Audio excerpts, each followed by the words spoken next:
Welcome to Missing the Mark, where we look for meaning in strange places. I'm Christopher. I recently had a conversation with my friend Max Kolbe from the Escaping Atheism project. Max Kolbe, by the way, is not his birth name or his legal name. It's actually his confirmation name, but it's the one he uses online these days. And Max and I are fairly old friends at this point, and he is probably best known at the moment for the Escaping Atheism project, which aims to help people escape from atheism. But it may or may not be well known, but certainly is to me, that he spent a fairly big chunk of his life actually as an atheist, and it is from there actually that he has much of his motivation to try to help other people, out of atheism, having escaped from it himself. So, here's our conversation.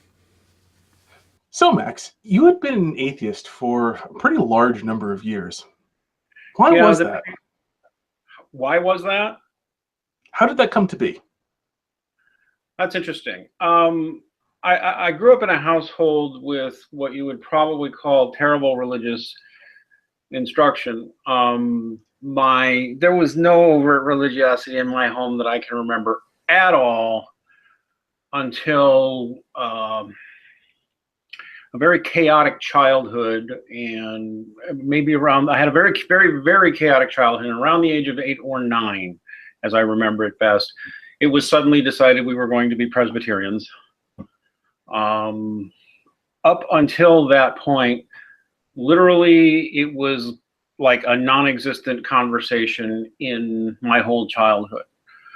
Although I do briefly remember an experience that now, in retrospect, I think was spiritual. A couple of them. I had no, in general, as a child, I just had none. And further, I didn't understand like the need for the entire idea.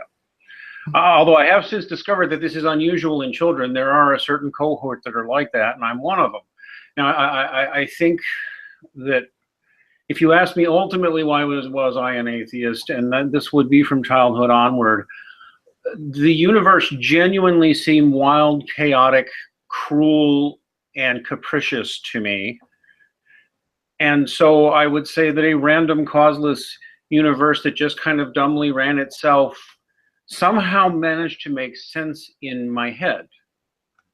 Roughly speaking, I mean, would this be fair to say that the universe seemed like an evil place, and therefore it seemed sensible that it would not be run by a good God? Yeah, although I would have to say that was not like my first, second, or third layer conclusion. But, had you put me with the question, and I think the question had been put to me sometimes, or I heard people say, yeah, I think they called it maltheism or something. Yeah, God exists and he's evil. And I'm like, because I could be sympathetic to that because the world frickin' sucks. And yes, the world frickin' sucks and life sucks and people suck and you can't trust anybody. And that was truly my attitude. And that was probably because a very lousy, abusive, chaotic childhood. I didn't trust anybody. Literally, I didn't. It was kind of a survival mechanism, I now see it as, but literally you can't trust anybody. And that means when they finally tried dragging me into a church around 8 or 9, I didn't trust that damn Bible, and I didn't trust those darn people. And I will say, by the way, that something I think turns certain people, not everybody, because I've seen the opposite right now, or I've talked to the opposite. I've met people who thought of nothing and then one day sat down and read the Bible and were convinced. Okay, I'm not taking a thing away from their experience. I read the Bible and came away thoroughly unconvinced and unmoved. There may have been some anger and hostility in me, especially because at some point it seemed like people were pressing on me irrationally to believe this thing that made no sense to me. So there became a resentment, and then the heaven-hell thing comes up. And so you came to believe or burn. You to believe or burn. That's right. You're going to believe this, or you're going to be tortured unimaginably for all eternity. To which my answer is, fine, send me there, because I'm totally unconvinced, and I'm not going to be convinced of an intellectual proposition because you threatened me. And I don't even know that that's a totally unreasonable response. Well, the problem, I mean, I did an entire video about believe or burn. It's not even a coherent proposition for the most part. But not to get too far astray. So that really sort of fit in with the rest of the environment you had been in. That was, well, abusive, but also people trying to control you, people trying to manipulate you. And so that fit in as just one more way. Yes, it absolutely did seem like another way of manipulating. Although, to be fair, and unlike what I see coming out of a lot of young atheists now, I, at some point realized that most Christians were simply well-meaning, and most of them were the harassing, controlling types. That got easier as I got older and got around people in the world, and I had met good people who were Christians along the way, and I had good experiences with Christian people along the way. But so the raging anger and contempt that you currently see commonly in atheists, that would only come out of me usually when arguing with a certain type of fundamentalist who was like flinging Bible verses at me, and oh my God, I literally almost have a PTSD reaction when someone just starts naming Bible verses. I'm like, stop that, stop that, stop that. It's true. It's true. Just in various, for those watching, in various private conversations, if I ever quote something and am overly specific with it, including the, just one verse number, it does tend to trigger Max. It's much safer to just leave the chapter, and that's not so bad. It's true. It's true. Yeah, because actually, I really think with fools, I truly think this. Somebody's going to get mad. I truly think fools with Bibles in their hands do help manufacture atheists all the time. They have no education in it. They truly seem to think. I mean, it's almost a form of numerology you see in some. Oh, some of them are outright.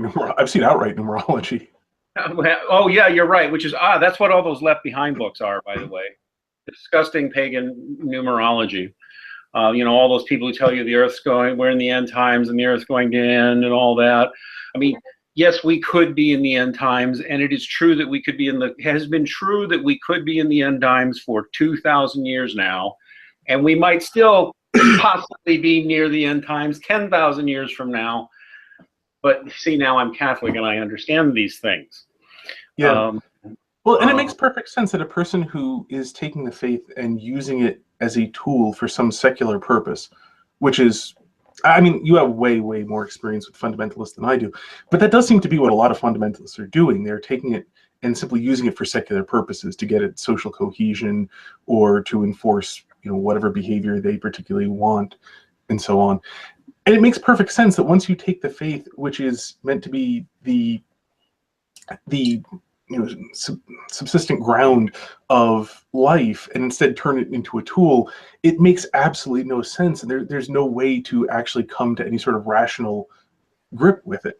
So it makes sense to me how this would produce atheists, because if you take this thing and utterly twist it from what it is supposed to be, you can't really accept it. You can accept the social cohesion that this is being used to describe or to enforce. You can accept the social rules.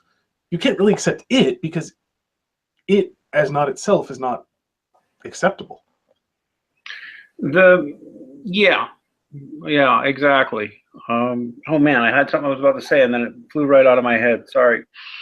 So about how old were you when you really became an atheist, or thought of yourself as an atheist? I wavered back and forth in my teens, but I was attracted to New Age stuff, but unconvinced by a lot of it.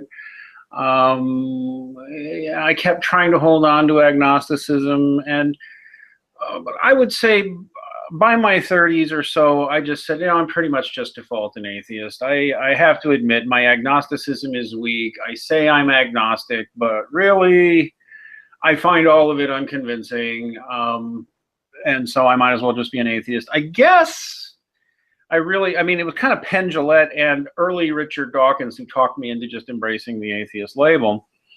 I don't think much of either man anymore, by the way, but they helped talk me into it. And so I can't actually remember the time when I decided, yeah, I'm just plain atheist, but it was probably somewhere in the 90s, somewhere in my 30s, 40s. And even when my kid was born, the difference still was, though, this: I had at least concluded in my mind that human spirituality was normal in humans, that religious belief was normal in humans, and that since it seemed functional, you might as well leave them to it, you know. And I always kept that whole, what I would call the mature atheist attitude, which is like, well, I don't know everything anyway, and I probably believe things that seem dumb to them. I probably even believe things that are wrong. Live and let live was still very much how I saw it, right? I think you might even remember in my old blogging days, while I was an atheist, I would make a habit periodically of noting religious holidays and wishing believers well, without any snark. Yeah. Yeah, no, I do remember. I'm sorry. That's, by the way, how far Max and I go back, because I remember his old blogging days when he was an atheist. It would have been like 15 years ago at this point. Yeah, about 2000 to about 2007. 2001 to about 2007. And I actually still find myself very sympathetic with certain atheists. I really do. The ones who are genuinely confused. That's why the organized movement and the forums and the undeniable cultishness of what atheism has become is so completely disturbing to me on so many levels.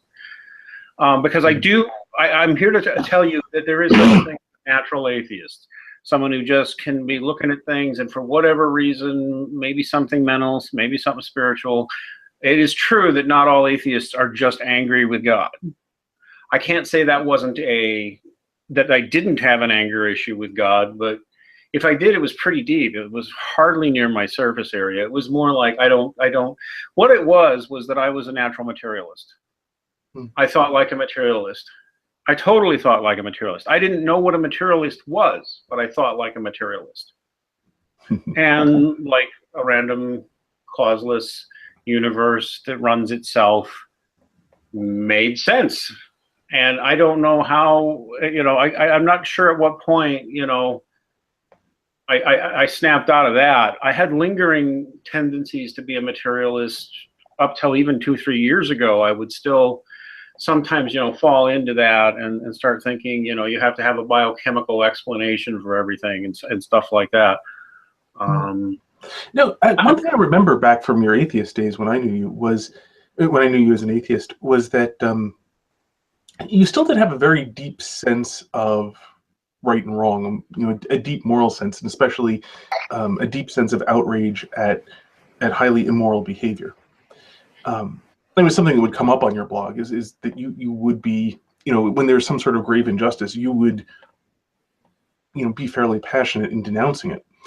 And there's, of course, a tension between that and any sort of strict materialism. I mean, unless you want to go the full irrational of well, I'm predetermined to do anything no matter what. So whatever I do is all just fine, no matter how inconsistent it is, because I have no other option. But unless you go full on determinist that way, where everything's fine no matter what it is, including holding that nothing's fine. But so where did you see when did you perceive that tension? Yeah, that's a good question. And I think you pitched it at me a few times actually back in those days. It's funny, it was not moral issues that got me to believe in God. It was not, although a lot of people come to it just by contemplating morals, I find. I wasn't one of them, but I have to admit that when I was an atheist, moral questions gnawed at me. And what I tended to do was believe, I wasn't a student of the Stoics, but I tended to believe that as the Stoics did or Socrates did, that doing good, being good to people has its rewards. And I generally did find that to be true. And atheists like Penn Jillette and others do like to pitch a pretty good sounding argument on morals, which goes like this: it's we only have this one life and then we're gone. Life is therefore infinitely precious, and we're all in this situation, and this difficult situation in this godless, pointless universe.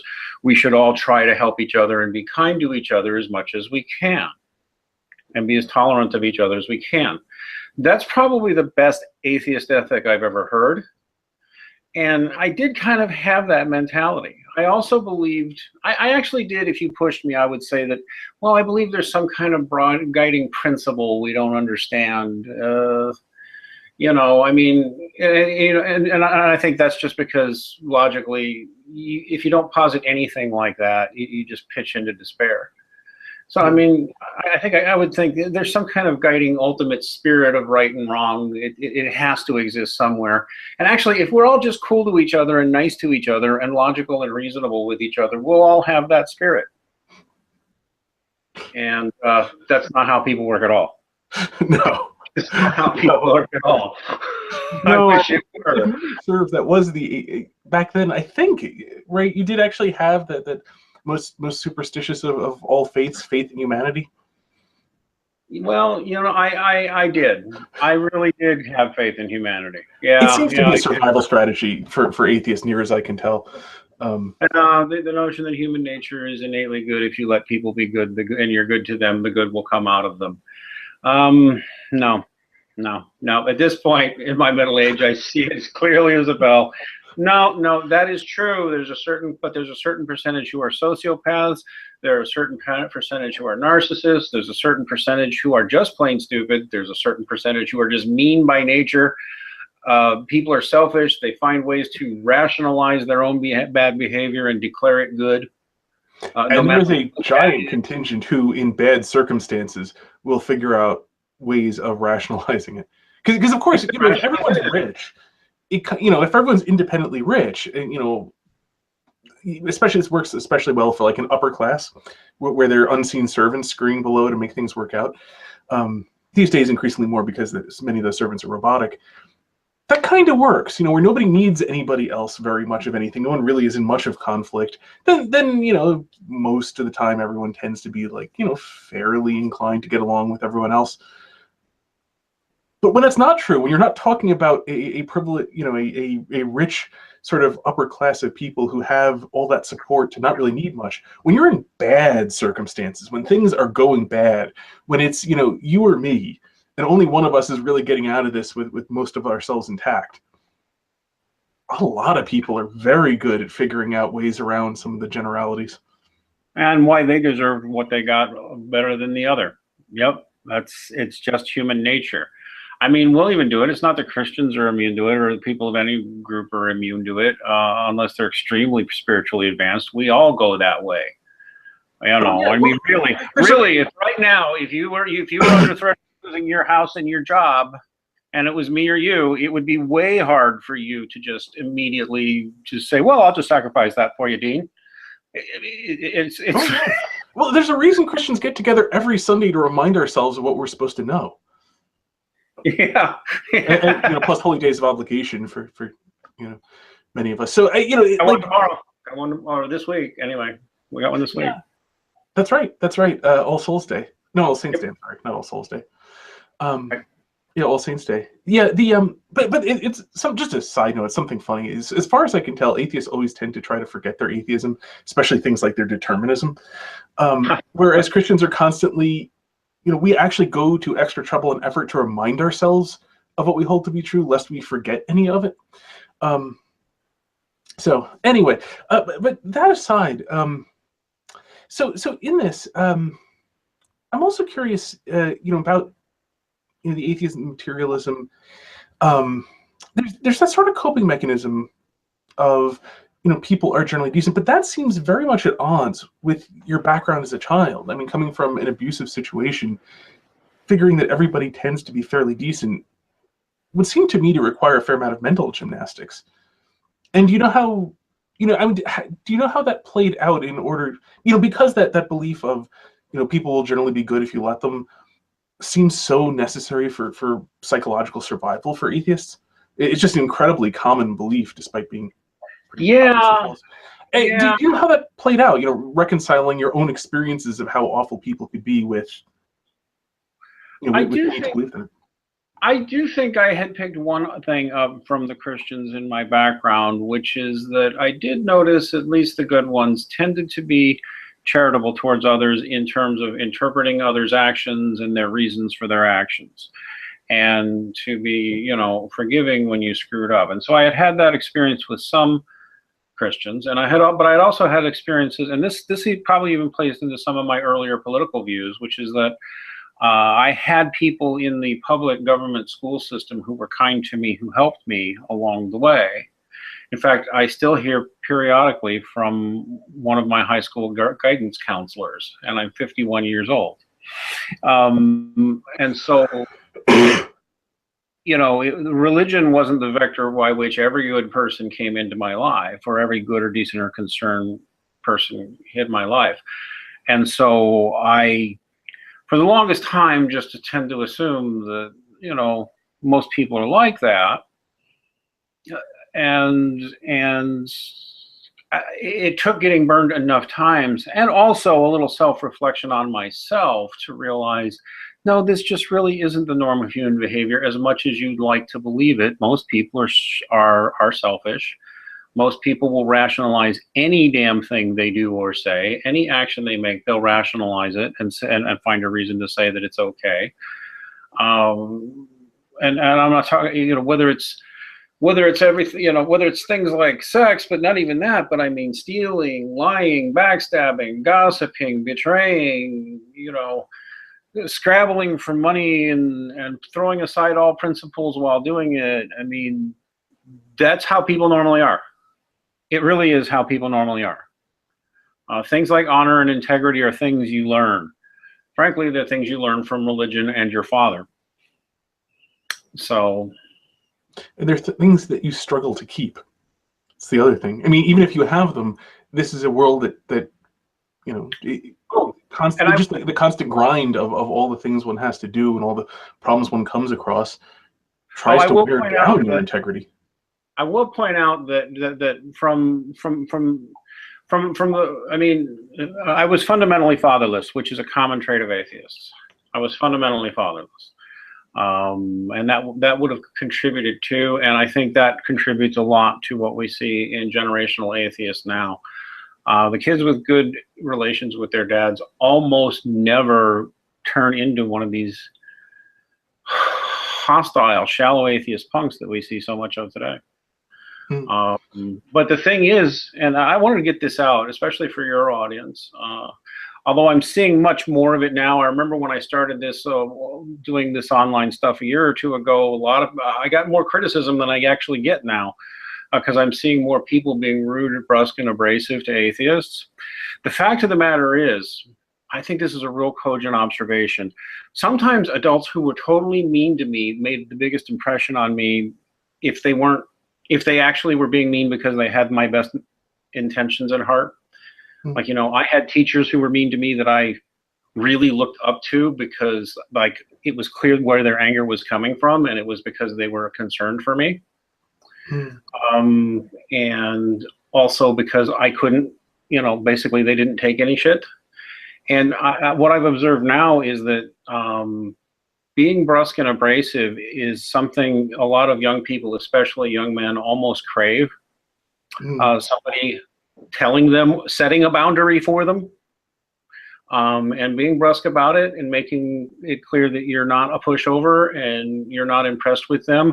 There's actually a lot of young people who haven't even experienced that, and that's actually something every young man and young woman needs, is to be put in their place now and then. Otherwise, you do get crazy.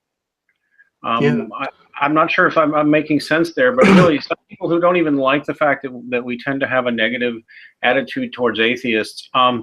Actually, I honestly think that had I come across people like Eve Kaninen, the videos you make, maybe even a more surly and crusty guy like me, because I think a whole generation has been taught that skepticism is how you are smart, and skepticism makes you cool, and it makes you brave too. Well, if you start showing skepticism toward bad ideas like contemporary atheism, you will get certain people's attention and make them really sit up and listen. Because not only does it teach you that being skeptical of things is actually kind of obnoxious in general, but B, really, once you realize you can get skeptical of atheists and their claims, the jig is up. I probably would have gotten out faster. I think a lot of Christian apologetics is centered around convincing you of something that's hard to grasp for the non-religious person, or at least an atheist like me. Because literally, I had no idea why people would believe there was a God. I couldn't get why you thought it. And that was a big challenge to anything else spiritual you wanted to talk to me about, because intellectually I couldn't grasp the concept. Pointing out how stupid a godless universe actually is probably would have gotten through to me faster. Just saying. Well, it's something, my experience of atheism, though very short, was that atheism is roughly a mental prison. It's a very, very small, very, very self-contained prison. Chesterton used a great metaphor of it. It is. I'm telling you, I lived in there. It was awful. Go ahead. Sorry. Yeah. Chesterton used a great example of a circle. The circle is being essentially consistent. That it's self-contained, and a circle, though not having any internal contradictions in that sense, can still be very, very small and very, very narrow. And that was sort of what I experienced. That the thing, it makes sense within itself, because essentially, in a bigger sense, if you reject reason, you can reject reason very consistently, in which case there can be no reasonable objection, because whatever reasonable objection is posed, you've already pre-rejected by rejecting reason working. Not that one thinks of it in that sense at the time, but that is essentially what it amounts to. And in my own escape from it, I just sort of at one point, and of all the strange memories to have, I remember I was looking at a box of tissues. It's one of those odd memories, that actually is fixed. But when I realized that there were two ways of looking at any object in the world, either in the atheistic, there is no God, everything is meaningless sort of sense, or that there is a God and the world all makes sense on that they're essentially two entirely alternative worldviews that are consistent within themselves and just utterly separate. And there was no particular reason, if you're within the one, there is no reason to think the other is any better. And so if you step outside of it for a moment, because I at that moment was in the atheistic one, which of these two actually looks like the world? And then there was no contest. And that lasted like 3 days for you, right? Somewhere about there, yeah. Right about 3 days. It was, because the thing is, as an atheist, I'm in the Nietzschean, this is the greatest tragedy. Because there was no point in my life I ever believed that people are basically decent. I'm the way I sort of vaguely put it is I'm far too skeptical to ever be an atheist. Which is not literally true. It's not, because I was an atheist for a few days. But it was that realizing that, does this world actually look like one that is completely irrational, that is utterly causeless and unintelligible, and so on? And no, it doesn't. But I would say this is something Christian apologists should hear, truly. Especially Catholics, who, by the way, are doing the worst evangelization in the world right now. I'm sorry, they just are, at least here around this area. It's so, and I won't go into, I try not to go into a rant on it. The people who I spent most time with were poor and humble. They were what in Rome would have been called the vulgar people, actually. They are far, and people in those population demographics, thieves, whores. This is true. This is something that the old liberals who weren't insane actually were right about. People in prison, people caught up in prostitution, drugs, sex, going to sex dens, which is what gay clubs are, by the way, sex dens, for the most part, and like that. Generally come from abusive, broken backgrounds with bad relationships or no relationships with their father. They're usually poor, or they end up poor very quickly. I mean, yes, there is the tale of the man who had it all and lost it gambling and all that. But in fact, kids who grow up in chaotic, poor, poorly raised, poorly educated, abusive, drug-filled environments, they actually don't respond well to either waving a book in their face or to the ultra nice. Like, I'll give you a perfect example. One of the best Catholic apologists working today is Taylor Marshall. I haven't heard of him. Well, because I'm about to criticize him, so that's why I sandwich it by beginning with one of the best. Taylor Marshall would, I know he's doing a good job. He's brilliant. He knows more than I do. He knows the faith better than I do, and he's helped bring a lot of people to the faith. But Taylor Marshall would not have a chance in hell of convincing me of anything because of the way he approaches things. Back in the day, he would never have. He would have come across to me as slick and somebody trying to sell me something, and someone who was fake, because those guys who are dressed up and look so nice and are so nice and polite and smiling all the time and always getting along with you are obviously hiding something. And that's exactly how my brain worked, and that's exactly how I know people from bad backgrounds think of them. There is a danger in being too polished, too polite, too civil, too well groomed. Well, the interesting thing is the word nice originally was not a compliment. If you go back like 200 years, maybe a little bit more than that, to call somebody nice was not a compliment. It was actually a little bit like what you're describing. It meant that a person, I'm talking like Jane Austen's time or even a little before then, to call someone nice meant something along those lines, like almost suspiciously well polished. Exactly. In fact, the word dude used to mean the same thing. A dude was typically a Yankee who came down to the ranch or the rodeo or down south, and he's dressed up nice, and he's a city slicker, basically. That's what a dude was. He was always real nice, had a smile, had a story for you, had something he was trying to sell you. And yeah, I've heard the Russian culture presently is in a somewhat similar circumstance, that they just trust people who smile too much. Because from what I've heard, the Russians are like that. Yeah, just if you smile too much, you obviously are up to something. You know, because of course smiling is a form of communication. It's a thing for another day. But to smile at somebody is to convey something positive to them, and so there's that question of, well, why are you giving away something for free? Exactly. What is it you want? I know what you really want. You want to drag me into your cult and brainwash me, and then you're going to control me. As paranoid as that sounds, no. And in fact, there are religious groups that are exactly like that. That's what the Jehovah's Witnesses, the Scientologists, to a certain extent, I hate to say it because I have Mormon friends, but Mormons will do that too.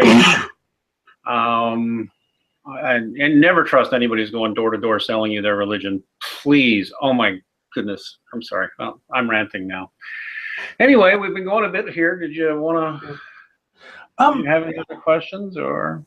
No, that largely covers it. I wanted to, another time I want to talk about how you came to the faith, but wanted to really just talk about your background, because it's an interesting background, and it's something, especially in your current line of work, I think a lot of people don't appreciate just how much you were an atheist and where it came from, or, where you came from, and And I will say again, I mean, we give atheists a hard time when we say they're all alike and stuff like that. I mean, but there are different types of atheism.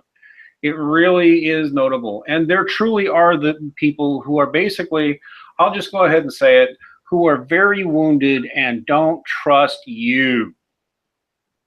And getting through to them is hard, and actually sometimes getting through to them is the opposite of what you'd think would work. So, yeah, I'll come back anytime. I'll come back anytime. So, thanks for joining me. It's been a great conversation. Thanks a lot, Chris. God bless, and Ave Maria. For anyone listening, until next time, may you hit everything you aim at.